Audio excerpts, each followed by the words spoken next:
Hey guys, what's up? This is the last part of the question in which I will explain you how to print the palindrome pairs in that given pattern which was required in the question. Okay, so here is the print method in which we are taking two string values and one integer values.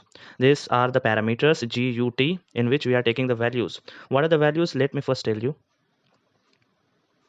So here, after checking that whether the given pair is palindrome or not, we are calling that print method in which we are sending the original string which the user have entered and the pair of words or the group of words which are palindrome, and after that the index where after which we have got that palindrome words. Okay, so what we are doing over here, let me show you.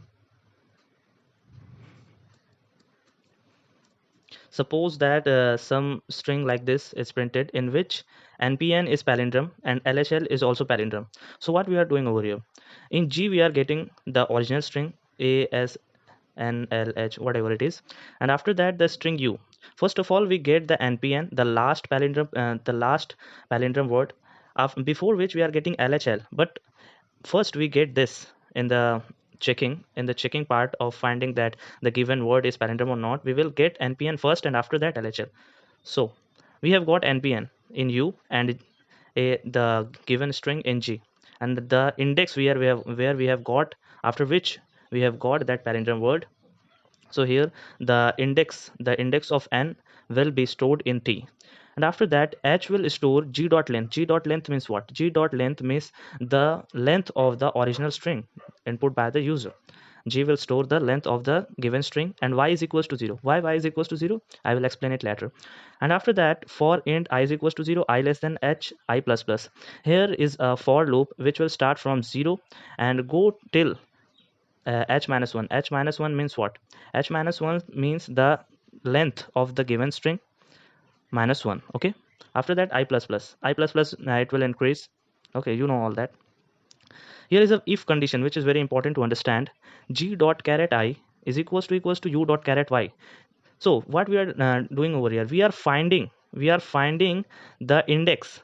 We are finding the index where we have got the got the character value equal to the character value of the given string. What I am saying, suppose this is the palindrome word we have got, and we are in this condition, we are finding the index where the first position of this palindrome word is equal to a given character in the given string.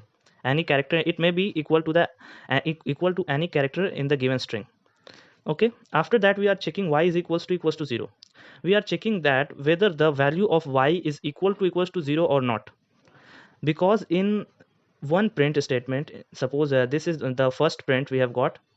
In that one we will print the group of word only once. That's why y is equals to 0, and t is equals to I will do what? T is the ith position where we have got that palindrome word. Suppose an nth index, here the index of n is stored in T, and i's value will increase, and when the t's value will be equal to I, then this condition will run. Why we are doing so? Suppose it may happen that the character in the what is this the character in the second index is equal to the character of the first index of the word, but we don't want that. We want that position where we have got that after which or what, from which we have got that palindrome word. We want that position from which we have got that palindrome word. That's why t is equals to I. T is equals to I. Why I'm doing so, you have understood that. Y is equals to 0 because we will be printing the group of word only once. Okay, when all the condition will true, then we will print u plus gap. U plus gap means what? The palindrome word which we have got after that one gap, and y is equals to u dot length minus 1. The length of the palindrome word, minus 1 will be stored in the variable y, and after getting so, after getting lhl, we have to jump. After that we will start traversing from the yth index, the index of y. We will traverse from here, and after that gap, and after that n, after that p, after that, and that's how we will go. That's why we will jump to that, skip all the rest of the index, after which we have got that palindrome word, and we will traverse later on y and p, and we will skip this index l h h l. We will skip this index, and after that from y we will do those things what we are doing. Let me summarize it first. we will find that position of the find the index where we have got the palindrome word.